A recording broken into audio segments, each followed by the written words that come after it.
Hi, I'm Danny Brown. We're here in Forest Hills, Queens, where I'm from, and had a restaurant for about 10 years called Danny Brown Wine Bar and Kitchen.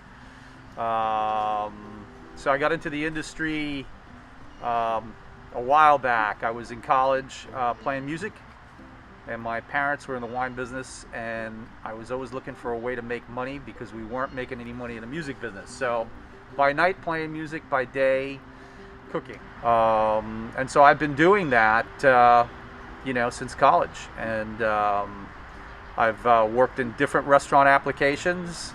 I've done different jobs within a restaurant. I've done front of the house. I've done back of the house. Traveled to Europe and, worked for a few months for free, trying to gain as much knowledge as possible in some top kitchens. Working in New York in some top kitchens, and then ultimately opening a restaurant here in Forest Hills in 2006 called Danny Brown Wine Bar and Kitchen.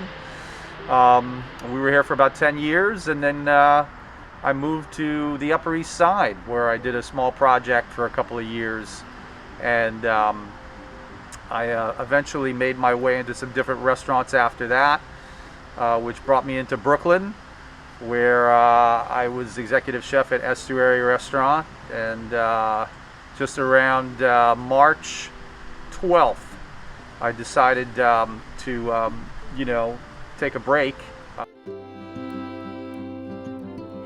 Obviously COVID poses some real problems for not only the restaurant business, but for other live sort of industries, live music, I suppose the Broadway industry, going to the movie theater. So I don't have a crystal ball. I can only just sort of think about what it's going to take, and how long maybe we're looking at before we sort of can get back to eating and doing things that we sort of took for granted. While we sort of figure out how long this is going to take, I would think that cooking trends might go in the direction of a lot of takeout. Obviously, people are still going to need to eat.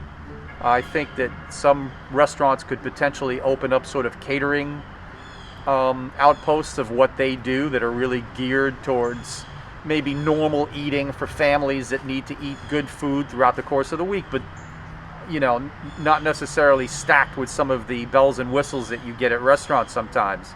So that good piece of fish, that nicely roasted chicken, your choice of vegetables that are actually good for you. There are going to need to be applications for people with kids, for people that are older, where they can have somebody else cooking for them. And I think that that's going to be really, really important moving forward. But I would also imagine that at some point the summertime restaurant festivals that we've seen here out on the street will probably end up continuing. Seems to be something that the city of New York at least is entertaining. So we may end up seeing a lot of street festivals in the summertime.